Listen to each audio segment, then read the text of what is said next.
मित्रों, आज मैं आपको एक जानकारी देना चाहता हूँ। आप लोगों ने सुंदरकांड तो सुना ही होगा। एक चौपाई आती है सुंदरकांड में कि मंदिर मंदिर प्रति कर शोधा, देखे जहाँ तहाँ अगणित जोधा।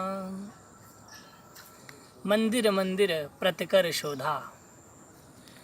हनुमान जी माँ सीता की खोज में गए और उन्होंने प्रत्येक घर में जाकर के देखा।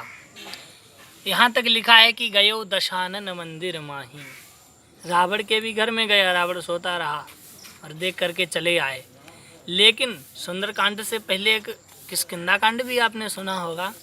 किष्किंधा कांड में समुद्र के तट पर वानर भालू सीता की खोज में जब राम जी ने भेजे तो समुद्र के तट पर सब बैठे हुए विचार बना रहे थे कि अब क्या किया जाए। सीता की खोज ही नहीं मिली। यहाँ तक कि अंगद अपना प्राण त्यागने को तैयार हो गए थे। अंगद कहा लोचन भर भारी, दोहि पुकार भई मृत्यु हमारी।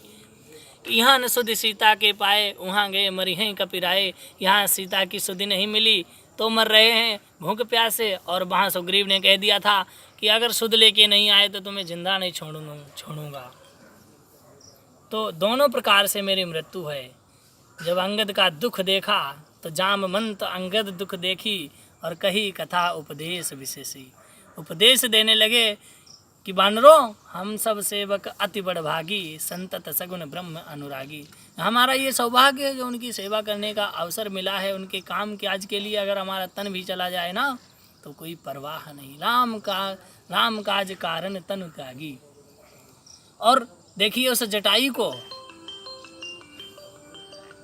ये सारी कथा गिद्धराज जो जटायु का भाई था ना, संपाति, वो सब सुन रहा था। वो गुफा से बाहर निकल के आया और उसने जब बानरों को देखा तो बोला आज सबय मिल भक्षण करहूँ, दिन बहु चले आहार बिन मरहूँ। आज तुम सबको मैं खाऊंगा। मोहि आहार दीन जगदीशा। आज भगवान ने मुझे आहार दिया, आज मैं तुम सबको खा करके अपनी भूख मिटाऊंगा। तो डर पे गीध वचन सुन काना। अब यहाँ पर सोचनीय बात है कि गिद्ध तो मरे हुए को खाता है और वानर भालू सब डर गए उस गिद्ध का वचन सुन करके। डर पे गीध वचन सुन काना कि ये गिद्ध मुझे खा जाएगा। और जबकि वानर कोई हल्के हल्के नहीं थे, जितने भी बलशाली थे। तो सुग्रीव ने कहा था कि सकल सुभट मिल दक्षिण जाऊ। जितने सुभट थे, बलशाली वानर थे, वो सब दक्षिण दिशा में गए थे। और उस एक गीध के, जबकि गीध तो असहाय था, बेचारे के पंख भी नहीं थे उस गिद्ध के, उसके वचन सुन करके सब डर गए।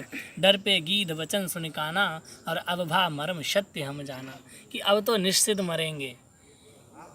तो ये शंका आती है कि गिद्ध मरे हुए को खाता है, ये प्रसिद्ध है। वाल्मीकि रामायण में भी आया है कि भक्षिष्ये वानराणाम मृतम मृतम। मरे हुए को गिद्ध खाता है, गिद्ध जिंदे को नहीं खाता है। फिर गिद्ध इनको कैसे खा सकता था, ये लोग कैसे डर गए। लेकिन जामवंत जी ने कथा कहनी प्रारंभ करी और कहा देखो जटायु कितना बड़भागी था जो राम के काम के लिए अपना शरीर त्याग दिया। और एक ये भी गिद्ध है जो राम के सेवकों को भक्षण करने की सोच रहा है। तो जटायु का नाम सुन करके संपाति बाहर आया और कहा हमें बताओ जटायु का कैसे शरीर छूटा, कैसे राम के काम में वो लगा। तो पूरी कथा सुनाई। लेकिन गोस्वामी तुलसीदास जी महाराज इसका समाधान करते हैं कि भाई गिद्ध से नहीं डर गए, इसका लंका कांड में समाधान आया है। जब रावण युद्ध के लिए जाता था तो उसे अपशगुन होते थे। बैठे गीध उड़ाए सिरन पर, चलत होई अति अशुभ भयंकर। तो उन अशुभ भयंकरों से डर गया। गिद्ध जो है वो अशुभ का सूचक होता है। तो वैसे ही खबर नहीं मिल रही थी और अशुभ ये सूचक गिद्ध और मिल गया। तो इसलिए कह रहे हैं कि अब भा मरम सत्य हम जाना, वहाँ की नहीं गिद्ध से डरे। और जो अशुभ सूचक था वही शुभ सूचक हो गया। इसे कहते हैं कि गरल सिधा रिपु करई मिताई। और उसी ने गिद्ध ने कह दिया कि मैं देखूं तुम नाही, गीधई दृष्टि अपार, बूढ़ भयो नत करते हूँ कछुक सहाय तुम्हारे। कि मुझे यहाँ से दिख रही हैं सीता जी लंका में अशोक वाटिका में बैठी हुई हैं। अब जो ना गई सत जोजन सागर, करई सुराम काज मत आगर। जो 100 योजन का समुद्र लांघ सकेगा वही सीता का पता लगा पाएगा। तो यहाँ मित्र सोचनीय विचार यह है बंधुओं कि जब इस संपाति ने, गीध ने सीता का पता बता दिया कि अशोक वाटिका के नीचे सीता जी बैठी हैं, तो राम जी फिर सीता जी की खोज में हनुमान जी मंदिर मंदिर क्यों ढूंढ रहे? डायरेक्ट अशोक वाटिका में क्यों नहीं चले गए हनुमान जी? इसके दो कारण हैं कि एक तो गिद्ध ने हनुमान जी को सबको पता बताया था दिन का, और हनुमान जी ने लंका में प्रवेश किया था रात में। अति लघु रूप धर्यो निशी नगर कर्यो पैसार, यानी निशी रात्रि में नगर में प्रवेश किया। हनुमान जी ने सोचा होगा कि दिन में कहीं अशोक वाटिका में हैं तो रात्रि में स्थान चेंज कर देता होगा, इसलिए हनुमान जी ने रात्रि में प्रवेश किया।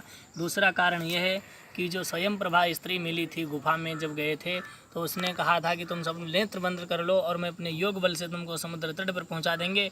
और उसने कहा मैं अब जाब जहाँ रघुराई, तो वो तो भगवान के पास चली गई और सारे वानरों ने नेत्र बंद किए, समुद्र तट पे आए। और हनुमान जी ने सोचा कि जब नेत्र ही बंद हो रहे हैं तो नेत्र व्यर्थ क्यों बंद करें, इतने में कुछ भगवान के नाम का स्मरण कर लें। और आप राम नाम के इतने परम रसिक हैं कि समाधि में डूब गए। और जो संपाति का प्रसंग हुआ और यहाँ तक कि अंगद ने प्राण छोड़ने को भी कह दिया, तब तक आप नहीं जगे। और जब जगे, यहाँ तक कि जब सब अपना अपना बल बखान कर चुके थे, कोई कह रहा था मैं इतना जा सकता हूँ, कोई कह रहा मैं इतना जा सकता हूँ, कोई कह रहा इतना जा सकता हूँ, अंगद कह रहे मैं पार भी जा सकता हूँ, यहाँ तक हनुमान जी की नींद नहीं खुली। और जब हनुमान जी को जगाया, सारे रीछ वानरों ने जगाया कि हनुमान जी जागो जागो राम काज लगी, तब वो अवतारा, तुम्हारा तो अवतार ही राम का काम करने के लिए हुआ है। तब हनुमान जी जागे और गर्जना करते हुए सीधे चल पड़े। उन्होंने कुछ नहीं पूछा, उन्होंने सिर्फ इतना ही पूछा कि जामवंत मैं पूछूं तो ही उचित सिखावन दीजो मोहि, जामवंत जी बताओ मैं क्या करूं? तो जामवंत ने कह दिया कि यतना करो तात तुम जाई, सीता ही देखी कहाँ सुधि आई। तुम सिर्फ सीता की सुधि लेकर के वापस आ जाना और कुछ नहीं करना है। तो हनुमान